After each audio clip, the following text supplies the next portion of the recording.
And marami pong ginawa at tinuro ang Panginoon sa amin sa maikling panahon pa lamang namin sa Vietnam as a family. As you are familiar, no? Last month si Abby ay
Hello. So, yung mga bagay na yon na hindi namin, I would say na nagawa dito sa couple, gawa namin sa Vietnam. Nakalipat kami ng ng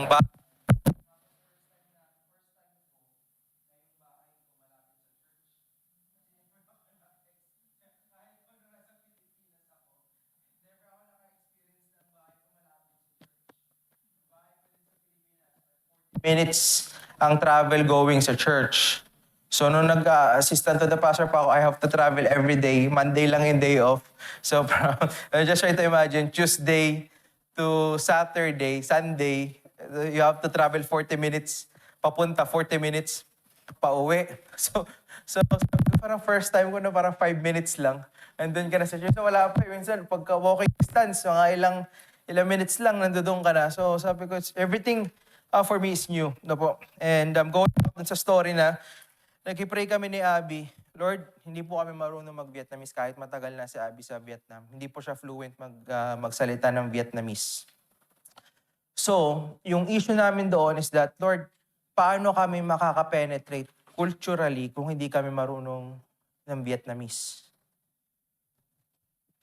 And then, nakaka-amaze, nung napunta kami sa ospital lang pinagpiprayan namin, Lord, bigyan niyo po kami ng private room na magiging komportable si Abby, komportable ako, para makapagtrabaho at the same time na binabantayan ko siya. Hindi sinagot ng Panginoon yung panalangin namin nung time na yon. Pero sinagot niya po yung unang panalangin namin na makisalamuha sa mga Vietnamese. So just try to imagine for 5 days, merong 5 pasyenteng Vietnamese, 4 na pasyenteng Vietnamese, isang Filipino, si Abby. Tapos lahat, the rest doon, puro Vietnamese na, 2 lang kaming Filipino sa room. So for 5 days, sila yung nakakausap namin. Sila yung nakakasalamuha namin. And And yun yung naalala ko bigla, sabi ko, di ba ito yung pinag-pray natin, na makasalamuhan natin yung mga Vietnamese. Ito yung sagot ng Panginoon sa atin ngayon. Pangalawa, sabi ko, Lord, bigyan nyo kami ng connection sa mga Vietnamese, hindi lang makasalamuha, kundi yung connection din ba that after this situation, um, andyan naman na meron kaming taong, connection, open ng opportunity to share the gospel. Probably, Abby can teach English for the meantime. Yung mga ganong opportunities yung pinagpipray namin. Somehow, nung inooperahan po si Abby, believe it or not, gising po siya. Kasi po, hindi po siya pwedeng bigyan ng mas malataas na dosage dahil siya po ay buntis. So, the whole duration po ng kanyang operation, gising po siya. No? So, ang nangyari po, ang conclusion, nakakakwentuhan po ni Abby yung kanyang anesthesiologist. So, nag-uusap sila habang inooperahan siya. Then later on, naging kaibigan ni Abby, yung anesthesiologist niya. Then, hanggang ngayon, lagi sila magkausap. Then, gusto makipag-meet kay Abby. Sabi ko, nakakatuwa, dahil, so kung baga, doon sa room, merong tawag dito, iba't ibang uri ng tao eh. Iba't ibang tawag dito, status ng buhay. Tapos, pagdating dito, doktor yung kausap namin. So, pinapakita sa amin ng Panginoon that somehow, sabi nga ni Pastor Jay kanina, if you're not effective sa ibang lahi because of our nationality, let's accept that reality. Welcome din tayo sa ibang nationality when it comes sa maraming bagay. So, nung sabi ko, sa nakakatuwa, na parang nag-English ka lang doon kahit hindi ka ganun kagaling. Re-respeto ka na nila. Di ba? Tapos, tapos natutuwa sila kasi, di ba, medyo malaki nga ako. Then, parang nakita yung mga Vietnamese, naliliit lang kasi, di ba? So, parang, parang gusto nila magdasal sa akin minsan sa elevator eh. Parang pag nakikita ko, nahawakan ako. Tapos, sabihin sa akin, so, sabi ko kay Abby, akala ko, joke lang yon. So, tinanong ko isang Vietnamese, sabi ko, usual ba yung build ng katawan ko dito saan? Sabi nila, hindi. Matangkad ka pa, tapos ang lapad pa ng statue mo. So sinabi sabi ko, ganun pala dito. Then, tutuwa yung iba. Tinatanong, akala nila hindi ako Pilipino. Kasi may balbas pa din ako eh. So akala nila siguro, tiga Middle East naman talaga kami, di ba? Dito kami sa Dubai. Pero akala nila, lokal siguro ako dito. So, akala nila sasagutin ko yung panalangin nila, no? But here's the crucial part, mga kapatid. Saan namin kukunin yung financial yung financial provision doon eh. Pero saan namin kukunin yung unexpected expenses? Yun yung question ko noon, Lord. Ang mangyayari niyan, kukuha ko ng ilang pera sa savings namin, ipangtatapal lang ipangtatapal. So just try to imagine, alam niyo po yung ibig sabihin ko na sa may mga family, di ba, pag nagbabudgeting kayo, ang hirap po kapag kami mga ganong biglaang expenses. Yes, we trust the Lord, but at the same time, let us be honest na humanly speaking, meron tayong, nagastos na naman. Hindi yan para dyan, nagamit. Minsan, yun ang pinagmumulan ng away mag-asawa pagdating sa pera. Di ba? Sa amin that time, walang issue doon eh. Ang issue doon, Lord, saan namin kukunin? Ipang tatapal namin. So ako nagpipray ako, sabi ko, Lord, ayoko pong humingi ng pera sa magulang ko, nor sa pera ng magulang ni Abby. Ayoko po, yun ang prayer ko, Lord, i-provide mo yung needs namin mag-asawa. And then I just trust the Lord. I do believe, lalabas na kami ng Friday. And then ito po yung nangyari, mga kapatid. Meron po, ang nangyari po, yung company ni Abby, hindi po nabigay yung salary niya, yung 6 days na pinasok niya nung December. Thursday, ng umaga, pinadala po yung sahod niya. So sabi ko, Labs, may pumasok na salary mo galing sa company mo. Pero hindi po ganun kataas, 6 days lang yun. However, dun sa isa kong part-time po, pumasok yung commission ko. The same day, hapon naman. Alam niyo po, yung total bill ng pambayad sa ospital, enough lang po doon sa pumasok namin pera nung Thursday. Yung sumobra pong pera, yun yung pinag-grab namin pauwi. Ano po yung pinapasalamatan namin doon? Yung mga delays na nangyari before. Kasi dapat dati pa namin natanggap yun eh. December pa namin dapat po natanggap yun. Pero sometimes, delays are God's provision as well to prepare what lies ahead. Yun yung nakita ko. So ngayon, parang hindi ako kinakabahan ng mga anak si Abby ngayon. Anything happens, of course, pinagpipray namin sa Panginoon. Pero hindi ganun kataas yung worry. Kasi sabi ko, when God calls, He provides. Sabi ko, Lord, kung sa Dubai nangyari po yung yung dilated yung kidney ni Abby, may infection na, hindi po namin kakayarin bayaran yun. Mapapaloan ako ng oras doon. Mababaon kami sa utang. Tapos, kung sa Pilipinas naman po mangyari yun, napakababait naman din po ng mga doktor doon at hindi naman po kurap yung bansa natin, di ba? So, yung public hospital, kala mo, presyong private, di ba? So, Lord, madidrain kami. Sabi ko, doon pa sa NPA na bansa namin na experience makatipid. Alam niyo kung magkano yung bill namin? Gusto niyo malaman? 29,000 pesos lang po. 5 days, operation, camera operation po yun, hindi po yun open operation. But ano po yung dito? Ano po yung pinapasalamatan namin? Una po, pinapasalamatan namin sa Panginoon yung prayer naming healthy pregnancy ni Abby. Ito po yun. Early catch po yung nangyari. Sabi nung doktor ni Abby sa pagbubuntis niya, kung hindi niya pinunta sa ospital yan, hindi kasi UTI lang po eh. Infected na po both kidneys niya. So UTI, pwede mong gamutan lang yun, pero hindi po kailangan niyang i-confine, kailangan niyang operahan. Sabi pa sa amin, ang possible ang premature pregnancy. Ang pray ko, Lord, wag niyo pong i-allow. Hindi ko po sila naintindihan yung English nila, hindi ko po sila naintindihan. Yung Google Translate mo, yung ChatGPT po yung tumutulong sa amin ngayon. Pero Lord, bigyan niyo sila ng wisdom na hindi po magkaroon ng early pregnancy si Abby. Gusto pa namin fully ma-develop si Hezekiah. So yun po yung nakita namin how the Lord works doon sa kamay ng Panginoon. And nandito nga po ako sa Dubai ulit, sa UAE, to renew my contract. Then sabi ko, after long prayers, ayoko na magtrabaho. Pero nakikita ko, Lord, hindi pa ganun ka-establish yung support, di ba? Alam naman natin, dahil may hinihintay pa kaming ibang bagay sa Pilipinas. So kinausap ako ng company, ito na lang, you work remotely, tas babalik yung family mo dito every 6 months para ma-stamp yung visa. Sabi ko, totoo ba talaga to? Sabi ko, parang Parang mayroong na nag-sponsor sa akin na family member na ganun-ganun ako. Sabi ko, hindi ko nagawa yun nung una kong bakasyon dito, pero inalaw ng Panginoon mangyari ngayon. So, expect nyo po na makakapunta pa rin kami dito every 6 months.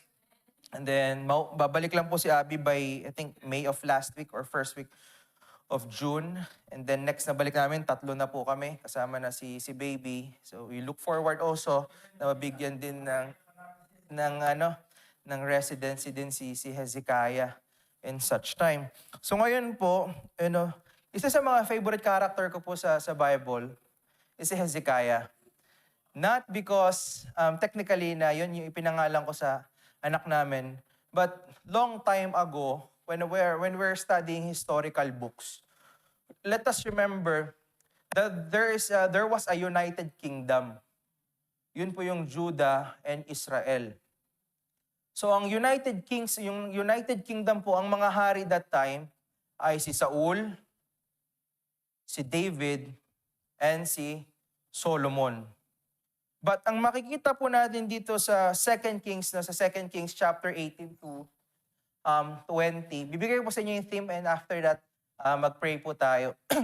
Kasi ito po yung magiging tema natin sa gabing ito. Choose what is right and turn to the one true God. as a believer, as OFW, diba sa inyo mga estudyante, doing right is a choice. And doing what is right as well, it shows our integrity as a believer. Kasi ang paggawa po ng tama, mga kapatid, sometimes costly siya financially. And sometimes yung paggawa ng tama, marami po kayo makakabangga. And sometimes yung paggawa ng tama, kahit ikaw lang ang mag-isa, mga kapatid, kahit pagbalik-balik ta rin natin ang sitwasyon, in the end of the day, kung tama ka, tama talaga yung gagawin mo. Hindi may tama ka sa isip. Sabihin ko, kung tama yung prinsipyo mo sa buhay, kung tama yung gagawin mo sa mga bagay na mangyayari sa hinaharap, ito yung sabihin ko sa inyo, meron ka ding choice somehow, pwede kang gumawa ng mali na hindi kasama ang Diyos, which is hindi mo naman talaga kasama ang Diyos pag gumagawa ka ng mali. Pero pag gumawa ka ng tama, kasi gusto mo i-glorify ang Panginoon, kasama mo siya.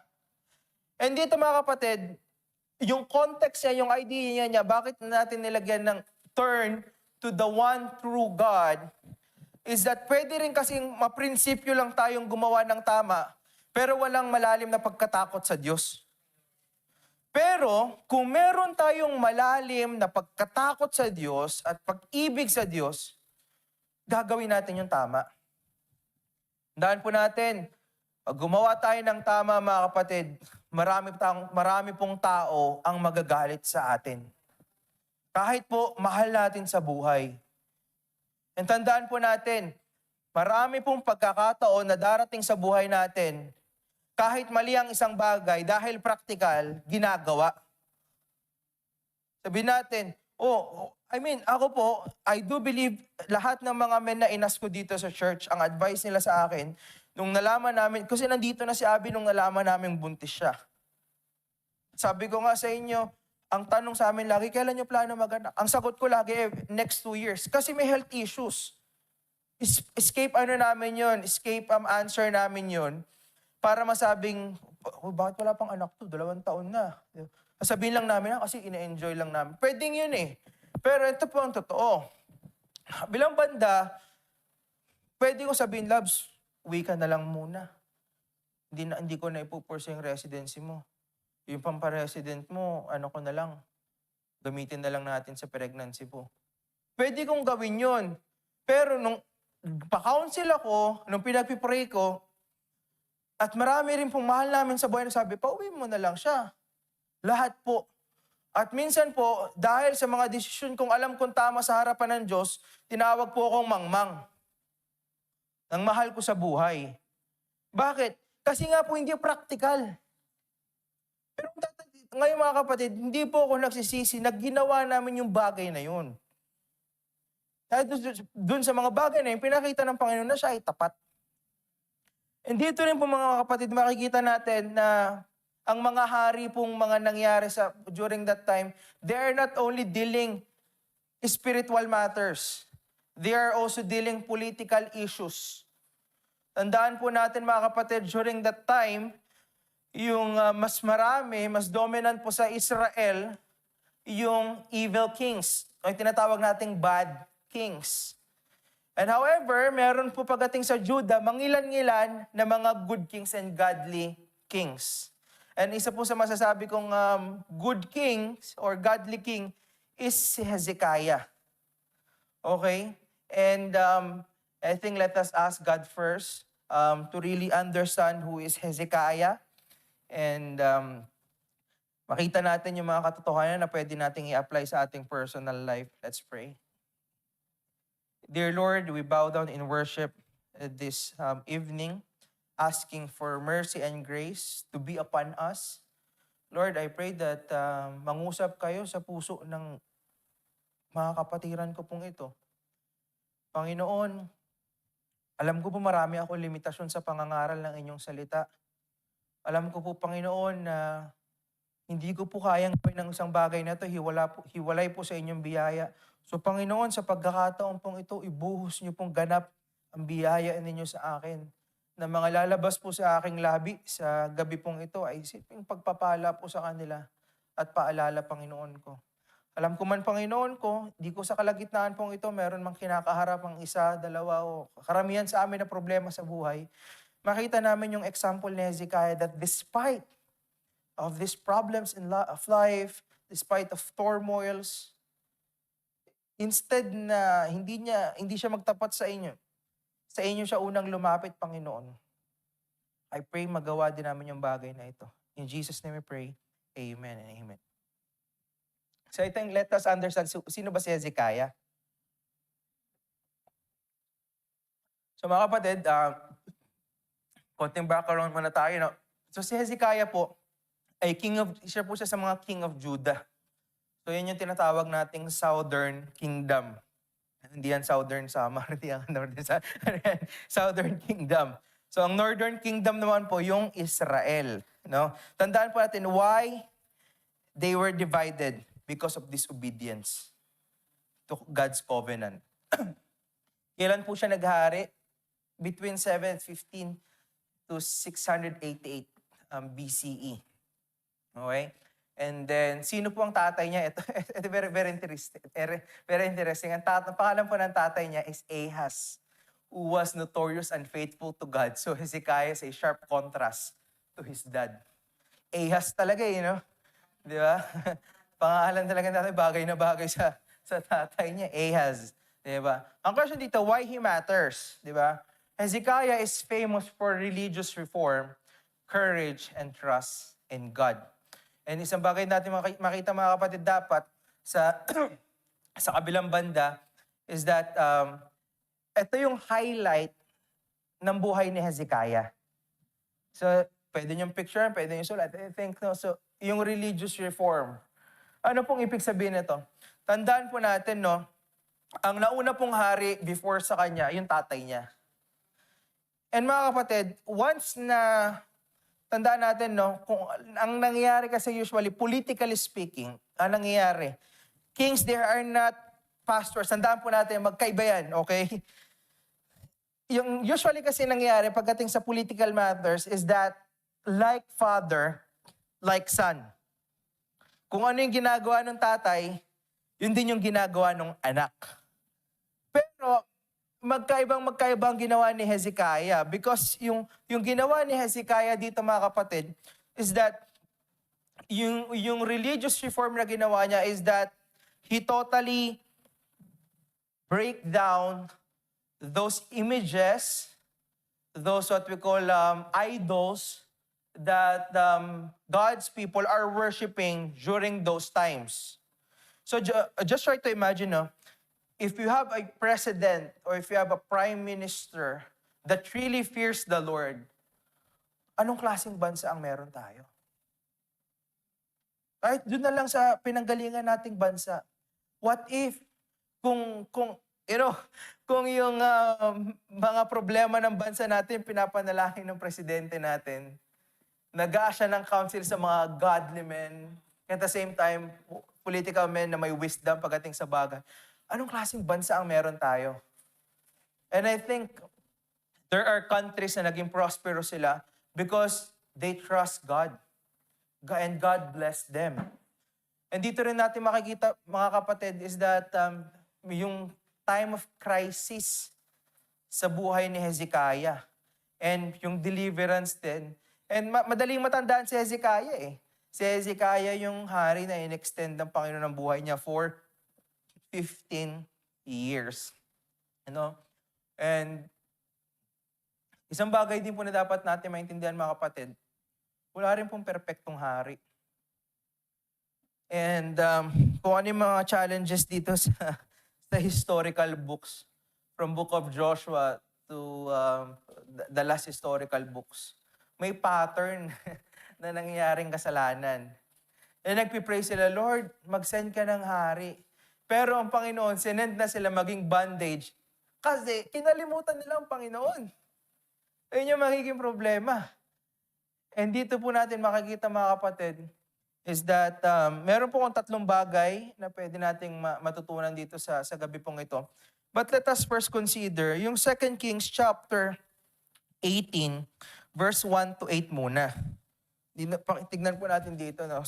Sabi po dito, now when it came to pass, in the third year of Hoshea, the son of Elah, king of Israel, that Hezekiah, the son of Ahaz, king of Judah, began to reign.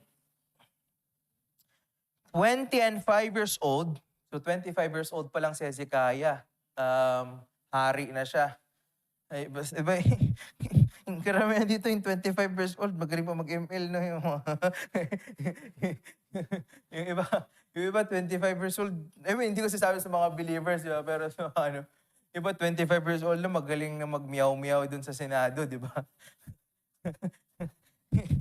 Dito, sabi dito, verse number 2, 20 and 5 years old was he began to reign. And he reigned 20 and 9 years in Jerusalem. His mother's name also was Abi. Galing ano? And the daughter of Zechariah. And he did which was right in the sight of the Lord. And he did which was right in the sight of the Lord. So ito po yung magiging first point natin sa gabi pong ito, that we must choose to live a righteous life. Yan po yung makikita natin sa verse number 3. And pagdating sa verse number 3, living a righteous life is a personal choice. Napakadali pong gamitin ni Hezekiah na gayahin ko na lang yung tatay ko. Total, tatay ko naman yun. Wala naman akong pinagkaiba doon eh. Pero pansinin niyo mga kapatid dito, he did which was right in the sight of the Lord.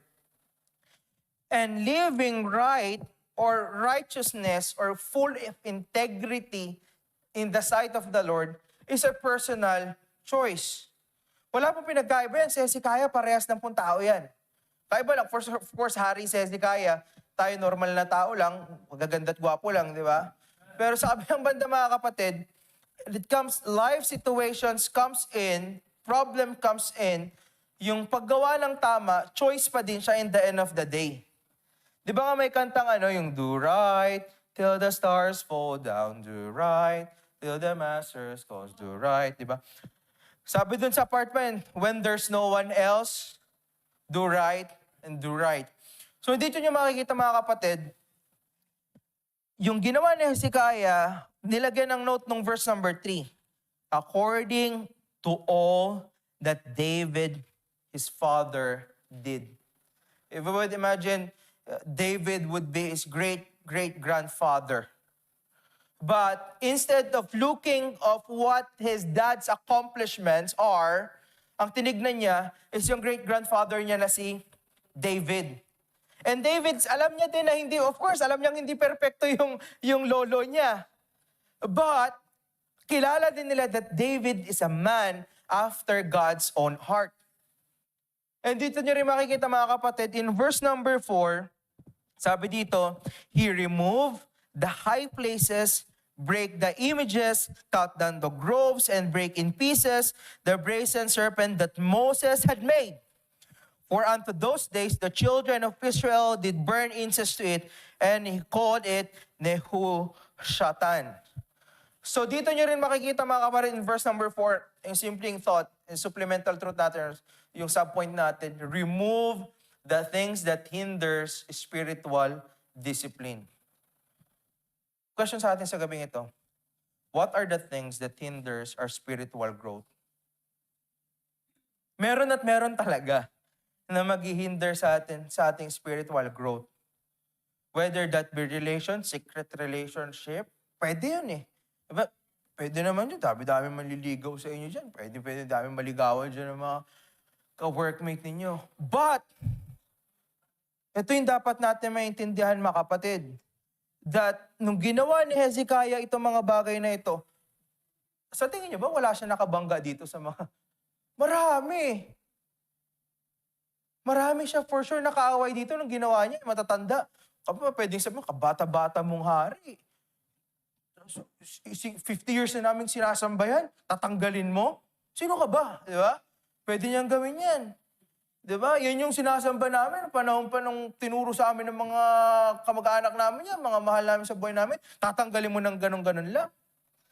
Pero mga kapatid, ito yung point na sinasabi ni Hezekiah, na sinasabi ng Biblia sa atin, part of doing what is right, tinanggal ni Hezekiah yung mga bagay na nagiging dahilan ng kanilang spiritual growth, spiritual discipline. And katulad ng question ko sa ating mga kapatid, ano ba yung mga bagay na nagiging hadlang sa atin para lumago tayo spiritually? And dapat din natin maintindihan mga kapatid, if we will not remove things that will hinder us to grow spiritually, do not expect spiritual maturity. Diba? And tandaan po natin mga kapatid, to strive para sa ating spiritual life, choice din po yun. And challenge din po yun. Bakit mga kapatid? Sabi ko sa aking stepdad, minsan nagkamaneho kami. Tapos bigla may mga tatawid na minsan may nakasukbit sa tenga nila. Minsan hindi naman sila nakikinig ng music eh. Nagsasalita sila. Two things lang yan eh. Una, kausap nila yung mahal nila sa buhay dun sa bansang pinanggalingan nila. Pangalawa, hinahabol sila ng trabaho kahit tapos na yung working hours. And mga kapatid, our work can hinder us to grow spiritually as well. Pag marami na yung loads, minsan kapag kakulang tayo sa tulog, di ba, yung mga katrabaho sa FNB, alam natin yan, di ba? Kapag yung shift ninyo paiba-iba, you're looking for a right time when you read your Bible, when to pray.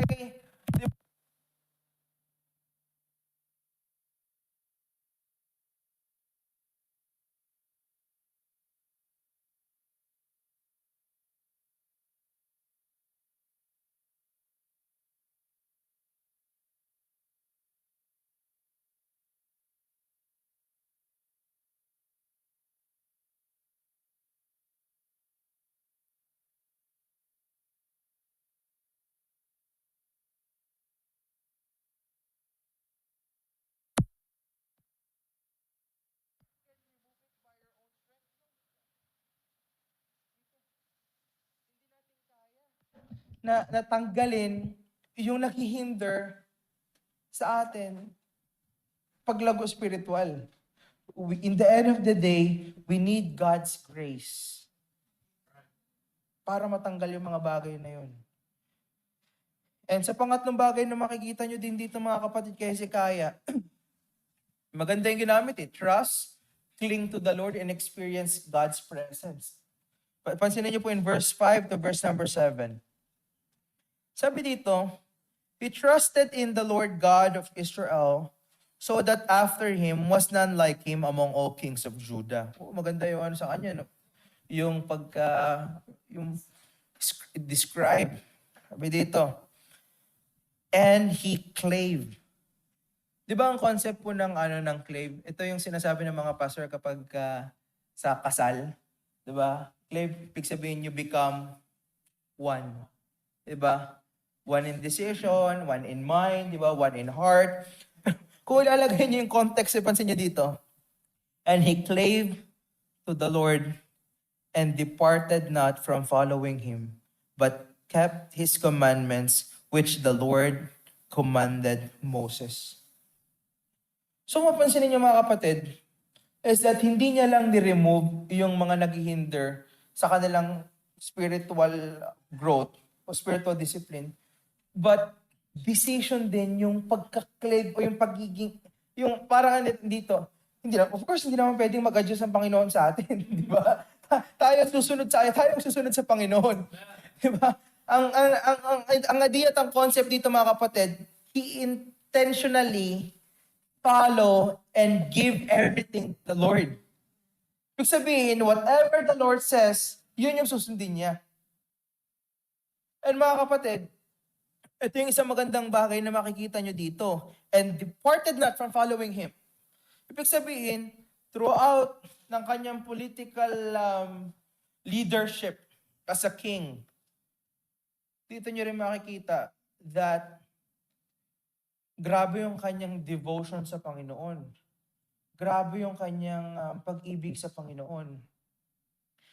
And I think, dito nyo rin dapat makita mga kapatid, is that when he trusted the Lord, sinabi sa kanya dito, no other king like Judah, and he did not depart from the Lord. Merong resulta na nangyari sa kanyang buhay in verse number 7.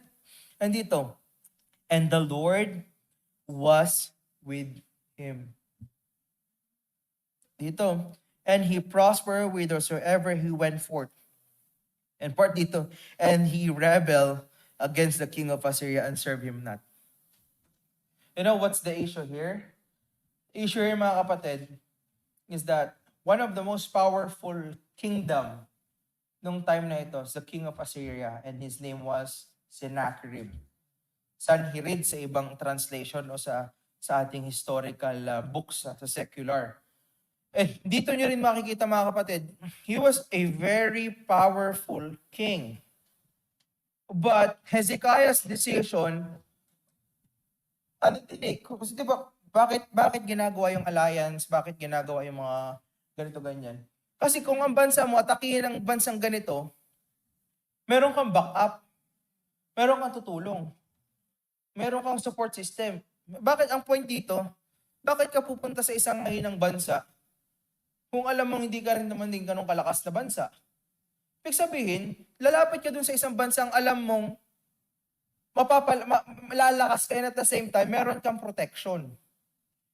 And dito rin makikita natin, mga kapatid, yung promise sa kanya ng Panginoon, and the Lord was with him. Ibig sabihin talagang sa political journey niya, kasama niya yung Panginoon. And he experienced God's presence. And I think, mga kapatid, no, minsan ito yung prayer natin, that not just only feel God's presence sa buhay natin, but we are praying that the Lord be with me. Sa akin, life journey, sa Christian life, gusto mo nandoon yung presensya ng Panginoon sa'yo, sa atin. At ayun yung dapat mo na, kumbaga parang, you have to surrender things. Kumbaga parang, ayaw ng Panginoon yan. So, ibig sabihin, dapat i-surrender mo yan, bago ang Panginoon, manangan talaga sa'yo ng maigi. Hindi naman pwedeng Panginoon, ano ka naman sa akin? Magsamahan mo naman ako sa buhay ko. Pero mag-iossi ako, break time. Hindi ba pwede yun? Lord, hindi na nga Lord, mag-vape na lang ako bago pumasok. Hindi pwede. Hindi ba pwede Christian TikTokers ka? Hindi pwede ganun. Kailangan fully surrender yung buhay mo sa Panginoon. And this is a time that you will enjoy the Lord. Diba? So dito makikita natin, mga kapatid, Hezekiah intentionally rebel against King of Assyria and serve him not. Alam niyo bang ginagawa? They pay tribute kasi. Hindi to taxes. Yung taxes magkaiba. May certain amount sa tribute. Ang tribute kasi, malaking ano yun eh. Kumbaga malaki yung bagay na ibibigay mo. And in fact, they don't give dirhams, but they give silver, they give golds, they give horses, they give everything what they have. So, try to imagine, hindi ginawa ni Hezekiah to. Kumbaga parang, tabla-tabla tayo ngayon, bahala sa buhay mo. So parang isipin mo, di ba? Si Hezekiah, yes, humanly speaking, before na mag-send ng letter si Sennacherib dito, 46 cities sa Judah, kung saan naghahari si Hezekiah, na-conquer na ni Sennacherib. So parang foolishness ata yung ginawa ni Hezekiah. Kasi binangga niya yung isang haring matatag. Isang haring, kumbaga parang notorious na parang one clickbait lang si Hezekiah dito. And mga kapatid, dapat din natin maintindihan, kung ilalagay natin siya sa context ng Christian life natin, walang bed of roses sa ating Christian life. Meron at meron din problema. Maaaring yung problema ni Hezekiah, hindi katulad ng problema natin. Pero nandoon yung problema. Pero ang question natin dito, sino ba yung first resort natin pag dumating yung problema? Kasi yung letter dito, mga kapatid, from verse 9 to verse number 37 ng chapter 18, there are three things. Una, ang ginawa ng Assyria, nagpadala sila ng letter sa Judah. And then after that, parang sinasabi dito ng pinadala ng King of Assyria, magbibigay kayo ng tribute or hindi. Pag hindi kayo nagbigay, i-destroy namin yung kingdom na meron kayo. And pangatlo, Ang ginawa ng Assyria, they insulted the Lord. In the entire history, mga kapatid, those kings, those people who insulted the Lord, never na naging successful ang buhay. And dito natin makikita, mga kapatid, in chapter 19, verse 14, actually verse number 14, yung ginawa ni Hezekiah. And dito natin makukuha yung ating second point, that our first resort in every life situation must be the Lord. So, nakita niya sa verse number 14, basahin natin, and Hezekiah received the letter of the hand of the messengers. Tinanggap niya yung troubling news. Kumbaga, yung threatening letter from King of Assyria, makikita natin yan sa chapter 18. But instead of him na, alam mo yun, instead of him na takbuhan niya yung problema, ang ginawa niya, in verse number 14 as well, and read it. Ano ba, kapatid, ang question ko sa inyo? Pag may dumating na problema sa inyo, ano ba yung unang ginagawa natin? Alam niyo po, nung natanggap ni Hezekiah yung troubling news, baga, intentional niya kasing di ba, nagrebelde siya intentionally. In a good way. Kasi ang Assyria, nagiging dahilan para mapalayo sila sa Panginoon. And dito natin makikita, mga kapatid, that Hezekiah can talk to his, general, military general niya, na okay, we will prepare our horses, prepare our cities, palakasin natin yung depensa natin, mag-imbak tayo ng pagkain para ready tayo anytime na umatake sila. Kasi sa chapter 18, pinangakuan sila ni Sennacherib na anytime maatake kami. Di ba? So kung mababasa mo yung letter na yon as a king, as a president, as a prime minister, or any leadership position, ang gagawin mo, mga kapatid, kumbaga parang point dito, dadalak ang dugo. Dito maraming mamamatay. And pwede niyang i-announce yung state of calamity, sabi natin, itong bayan natin ngayon for the meantime, lahat ng lalaki, 20 years old above, kailangan natin sumugod doon. Iwanan yung mga mahal ninyo sa buhay. Pero anong ginawa niya bilang isang hari? Dito nyo rin makikita, mga kapatid, sa last part ng verse number 14, and Hezekiah went up into the house of the Lord and spread it before the Lord. So instead of dito nyo rin makikita, mga kapatid, na hinarap niya yung problema by reading it. And tandaan natin, mga kapatid, walang problemang mariresolve kung hindi natin haharapin. Diba? Yun yung part ng Christian life eh. Hindi mo talaga pwedeng takbuhan yung problema. Papabago din tayo. Yung problema nandiyan, hanggat hindi resolve yan, andyan at nandiyan yan. And dito natin makikita, mga kapatid, Hezekiah gave the entire matter to the Lord. Baka kung ikaw si Hezekiah, di ba? Lord, alam mo namang malakas tong to eh. Malakas tong bansang to. Lord, malakas tong bayan na to. Hindi ko kaya to. He might even say na, di ba, parang isipin siguro rin siya, mali ata yung decision kung hindi na nagbayad ng tribute.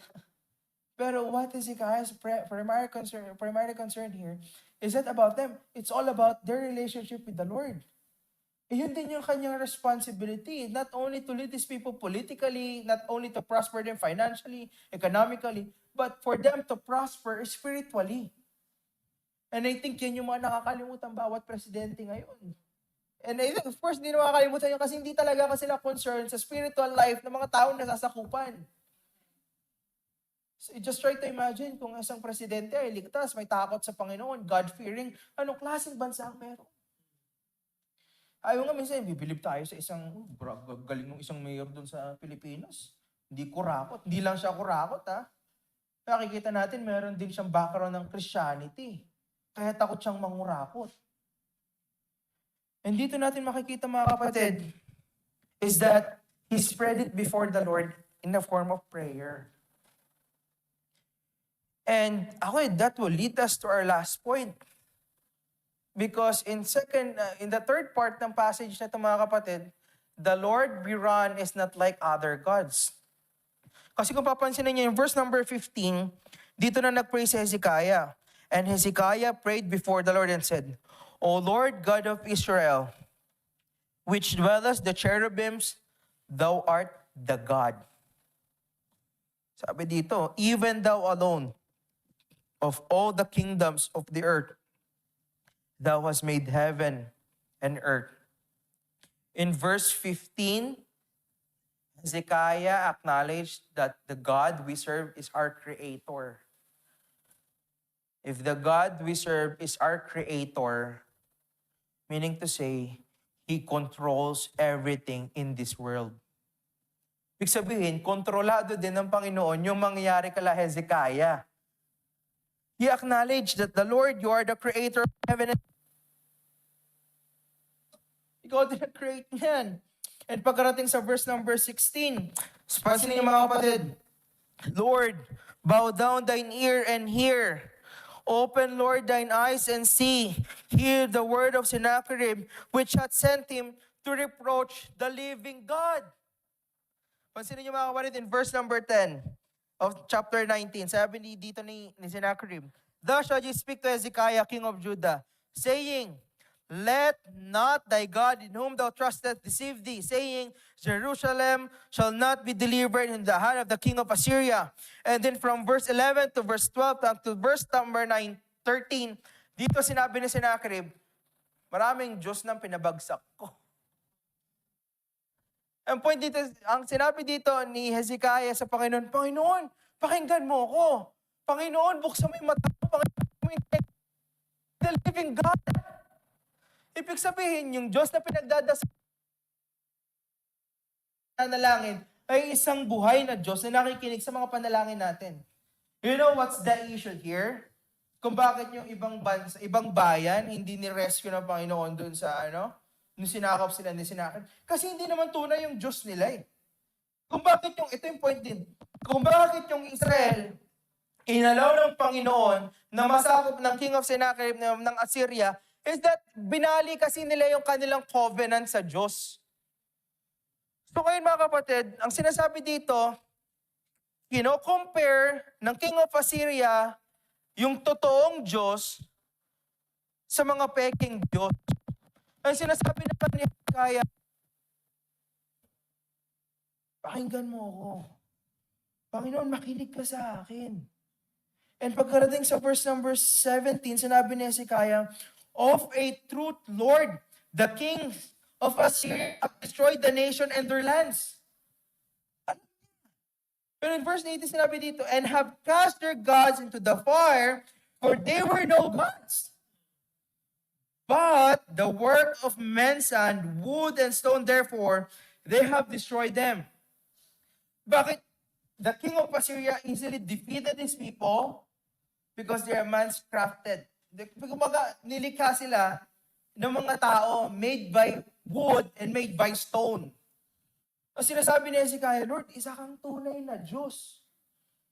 Lord, isa kang tunay na Diyos. Isa kang buhay na Diyos.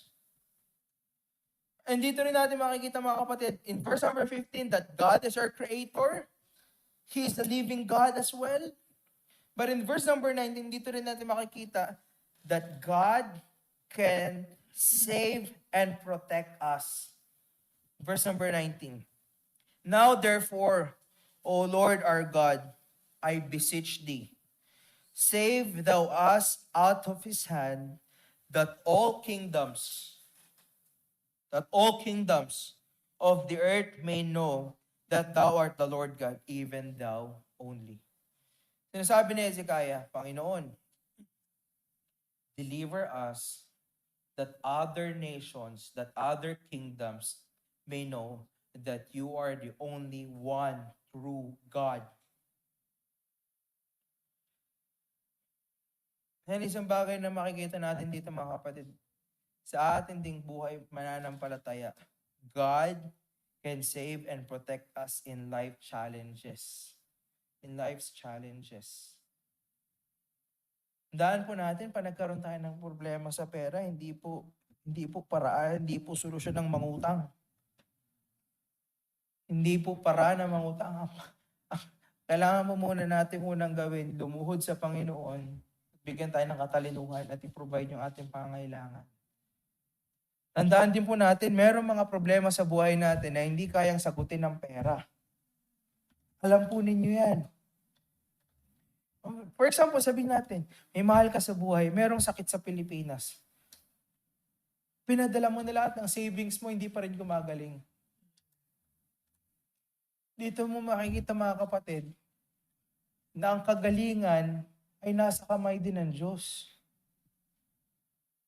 At dapat din nating maintindihan dito mga kapatid, yung prayer ni Hezekiah dito, is ito yung malalim yung pagkakilala ni Hezekiah sa Panginoon. Kumbaga sabi ko, baka theologian din to si Hezekiah. You know why? Kasi yung pagka-describe niya sa Panginoon, creator. 'Di ba? Buhay ng Diyos. Not only buhay ng Diyos, alam niya din po protektahan siya ng Panginoon. Malalim po itong mga bagay na ito. And how can we know that God can protect us and can save us kung hindi naman talaga natin siya kilala?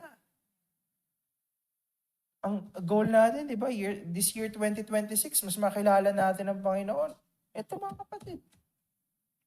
And how can we know God if we are not interested sa mga spiritual na bagay? Yes, I know that you are busy. Alam ko meron kanya-kanya kayong pinagkakabisihan sa trabaho, sa pag-aaral. But non-negotiable itong bagay na ito mga kapatid, yung pagkakilala sa Panginoon. Responsibilidad natin to bilang isang mananampalataya na mas lalo natin makilala yung Panginoon. And you know mga kapatid, natandaan ninyo sa chapter 18 verse 7 that the Lord prosper Hezekiah. Actually, makikita natin yung sagot ng Panginoon from verse number 32 to verse number 37. Dito rin po tayo magtatapos. Sabi dito, the Lord answered Hezekiah's prayer. Therefore, thus saith the Lord concerning the king of Assyria, he shall not come into this city. Kung naghahari si Hezekiah. Nor shoot an arrow there, nor come before it with shield, nor cast a bank against it. By the way that he came, by the same shall he return. Shall not come into the city, saith the Lord. Panginoon na magdidepensa. Verse 34. For I will defend the city to save it for my own sake, and for my own servant, for my servant David's sake. And it came to pass that night. And you know what? In chapter 18, naka-ready na yung troops ng Assyria to attack Jerusalem or Judah. By this time, sila Hezekiah. Ito yung nangyari. It came to pass at that night that the angel of the Lord went out and smote in the camp of the Assyrians 104 scores and 5,000.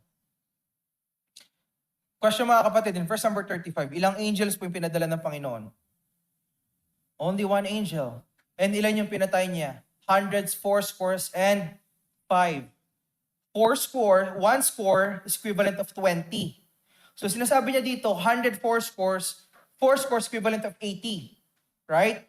So ang pinatay ng isang angel at one time, 185 soldiers at one time.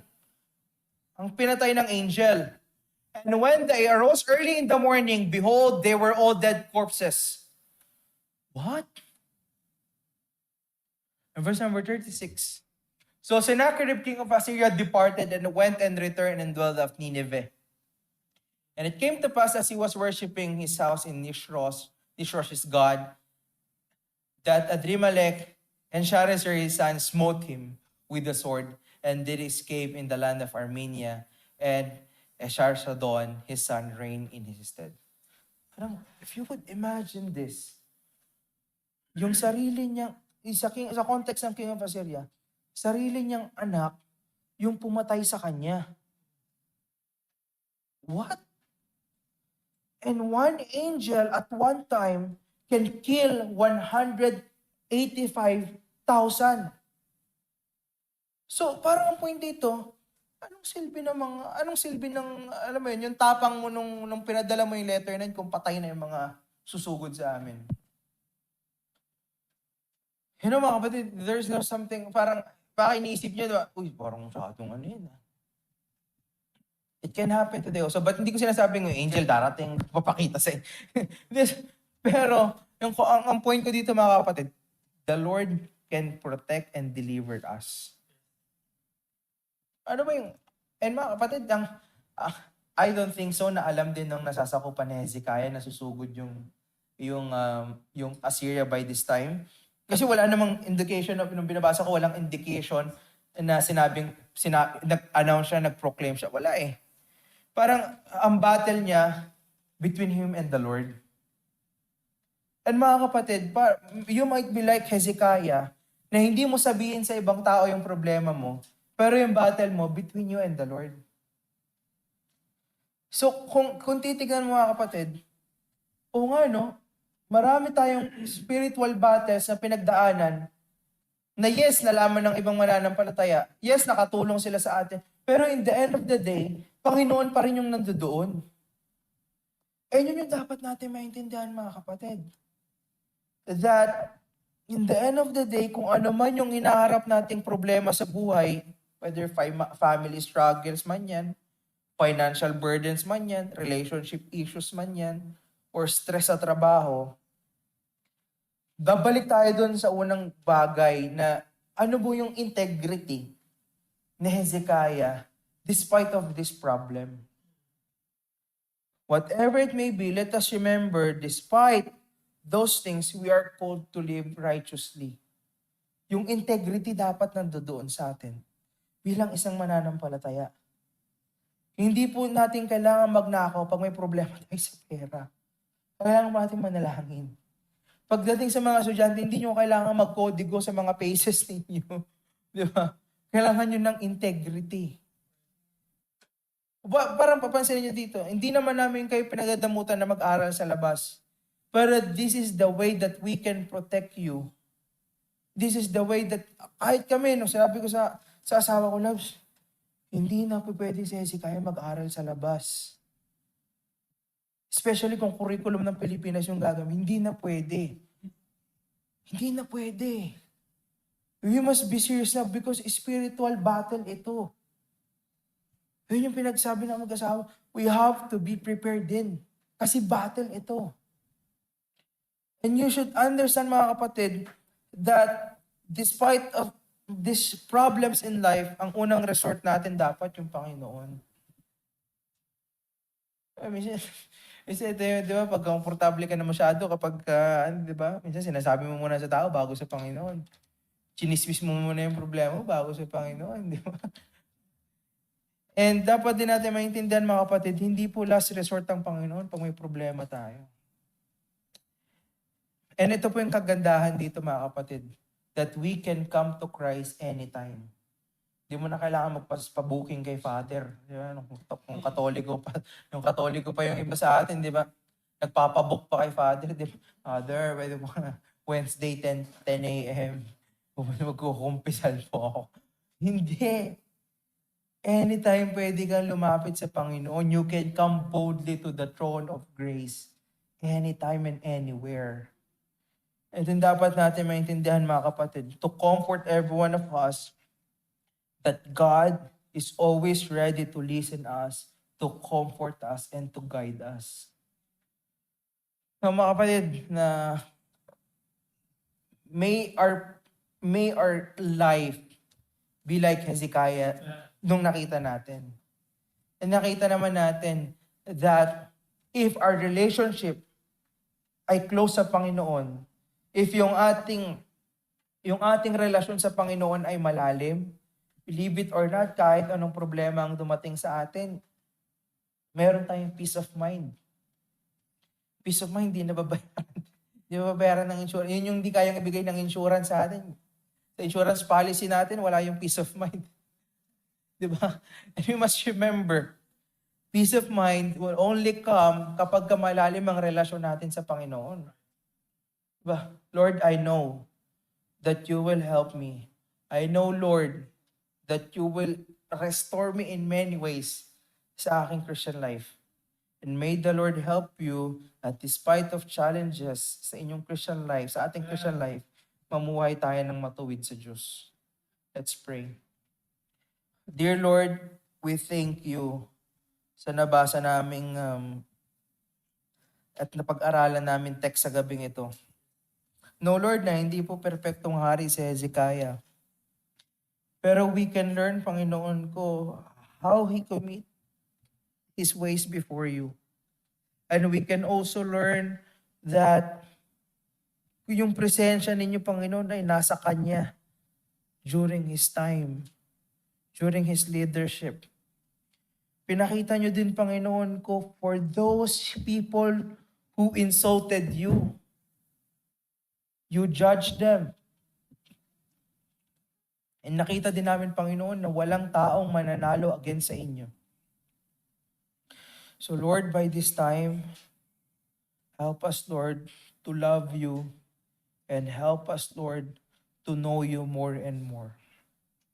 We praise you, dear Lord, and we thank you. In Jesus' name we pray. Amen.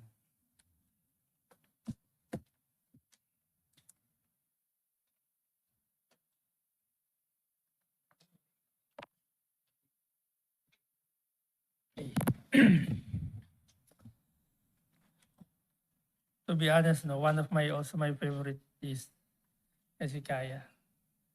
At the time na nanganak si Mrs., then during na nagpe-prepare ako ng message, I choose the character of Hezekiah.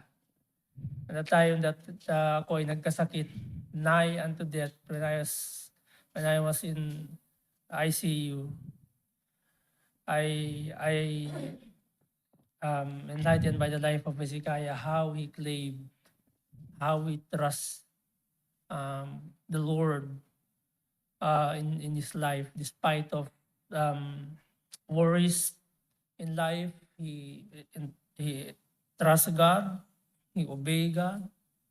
Amen. So, yeah.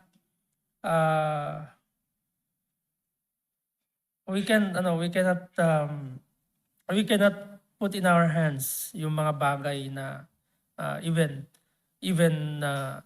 yung sa tingin mo kaya mo, but you can without God. Okay.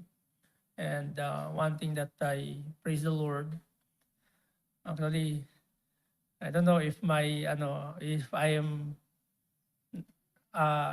actually isa sa prayer ko to that God is extend my life. Kasi nung sa ICU. Kasi yun ang nakikita ko habang the good thing that after nung ako'y nagpahinga ng 4 days hospital, pinauwi muna ako, discharged for 4 days. Sunday yun, pinag-preach ako ng Pastor Ben. And timely, habang ako'y nasa hospital, ang dami kong ni-repair na preaching about the lives of Hezekiah. And we praise the Lord that God indeed is faithful to you and me. Okay, His mercies endureth forever. Okay, so let's us pray. May I invite you to please all arise. Let's pray. And let's close this service tonight. And in prayer as well. And we praise the Lord for the message tonight, for blessings us through His servant, through His word. Okay, let's pray. Father in heaven, Lord, we thank you for reminding us na hindi po namin kayang ilagay sa aming mga kamay, nor our abilities, our resources. Even though we have a lot of resources, if we doubt you, we can do nothing. Still, we have to worries. But despite of those worries, the Bible, or your words, instruct us to trust you, to put our faith to you, O God. At kahit na wala kaming mga source or resources, Wala kami mga ability, but we have a God who controls everything. We thank you, Father, your uh, for your grace and mercies to us, O God. And Lord, we also lift up to you these prayers, like the Batyaw couple, yung pong incident sa kanila pong sasakyan na nawa Panginoon ay ibigay mo po sa kanila yung favor. But we are begging you or depending you, O Lord, may you bless the couple. And also we pray for Sister Kish na siya po ay i-bless nyo yung mag-asawa na magkaroon po din sila ng baby.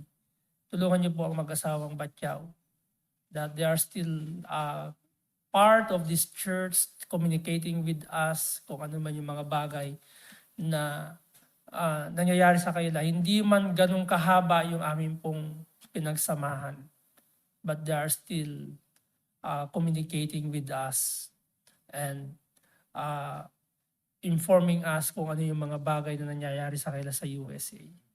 Also, Lord, we pray for healthy pregnancy for the following brethren like Sister Ana Loren Encarnado. Tulungan niyo po silang mag-asawa for their needs.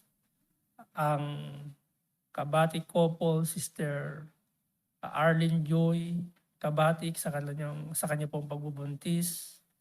Sister Abigail Grueso at kay Baby Zikaya, Panginoon, na bumalik, na maging normal yung kanya pong kidney, Panginoon Diyos. We pray, Father, that throughout the Bible,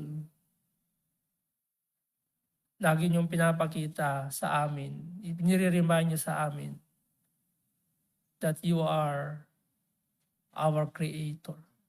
And you know every parts of our body.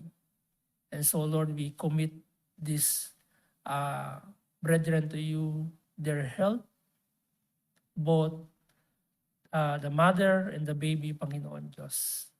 Also, Father, we pray sa February 18, yung pong US visa interview ni Brother Jaire. Nawa, Panginoon Diyos, kayo po ang magbigay sa kanya ng knowledge and wisdom and favor, and yung po mag-i-interview sa kanya, Panginoon Diyos. I-bless niyo po si Brother Jaire, not for kukuha siya ng US visa for leisure, but for a purpose of the ministry, Panginoon Diyos. Also, we pray for Brother Sandro, kagalingan, Panginoon, sa kanya pong karamdaman. Hindi po namin siya kasama ngayon. Siya po ay masakit, may karamdaman. We commit his health to you, O God. Pagalingin niyo po siya upang sa next Sunday makasama po namin siya, Panginoon Diyos. Also sa mga kapatiran po namin, hindi po namin kasama ngayon. Sila po may mga trabaho. Nawa, Panginoon, bigyan niyo po sila ng day off upang sila yung makasama po namin sa trabaho. Katulad, Panginoon, Sister JC May, yung mag-ina, si Tita Mercy, nandiyan, Panginoon, si Sister Lawrence, si Sister Judith, Sister Charmaine, si Brother Sandro may sakit, Sister Jenna Joy. Amin na rin pong ilalapit, Panginoon, sa inyo si Sister Connie, Sister Maricon, Panginoon Diyos. Tulungan niyo po sila and lahat ng mga brethren na hindi pa po namin nakakasama. Even yung mga prospect na nag-confirm ng Saturday and then later on they decide not to attend. Lord, tulungan niyo po sila. Pangusap po kayo, Panginoon, sa kanila. Also, Panginoon, inilalapit ko po yung financial provision sa mga pangangailangan po namin. Like sa amin po 9 Thanksgiving Foundation Anniversary. Maaaring sa tingin po, Panginoon, ng mga kapatiran malaki. Pero mas malaki po kayo, Panginoon Diyos. Inilin po namin yung financial provision na kami mga mananampalataya, miyembro ng church na ito, ay magkaroon ng bahagi na maibigay po namin yung amin pong mga commitment, Panginoon, as discussed, as also they are already informed on it and then praying on it, Panginoon. Tulungan niyo po sila. Also, Panginoon, yung pong CBC delegates, o CBC San Nicolas, Bulacan delegates sa kanilang pong pag-mission dito. Nawa, Panginoon, i-provide niyo din yung pong pangangailangan nila. Kayo rin po, Panginoon, ang nawa, Panginoon, ay hindi po sila makahadlangan sa pagtungo po nila dito. Pang sila, Panginoon, ay maka-fellowship po namin at makasama po namin sa aming anniversary. Also, Lord, we pray for the ISC delegates, yung pong financial provision sa kailang una sa pagbubook ng US interview sa embassy, and yung needs, Panginoon, sa pagtungo nila sa USA na malaking halaga din, Panginoon Diyos. But Lord, no matter gaano man kalaki yung pangangailangan, meron po kaming creator na nagkayang i-provide ito, Panginoon Diyos. Yung great needs po namin, ibinigay mo.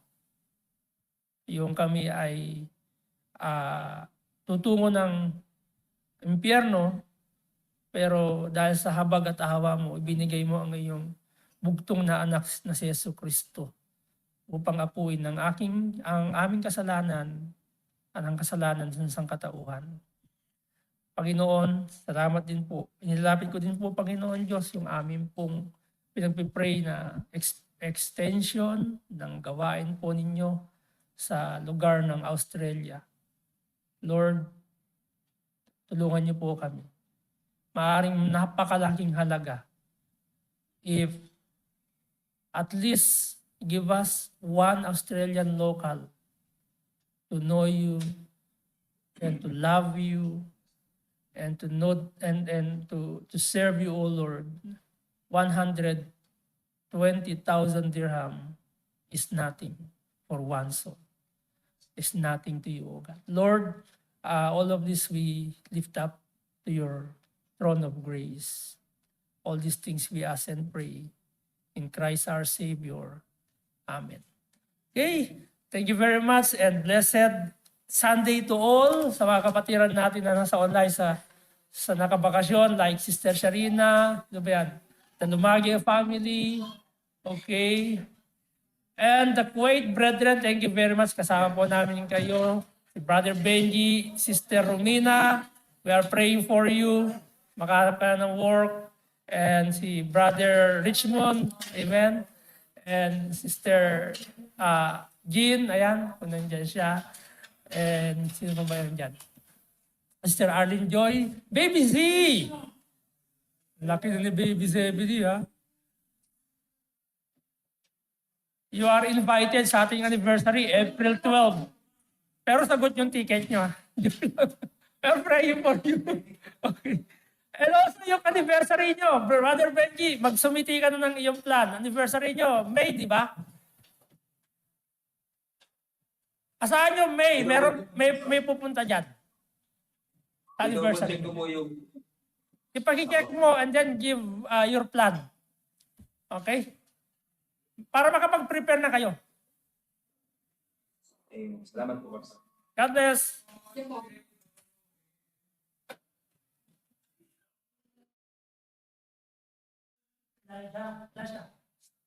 Lasha.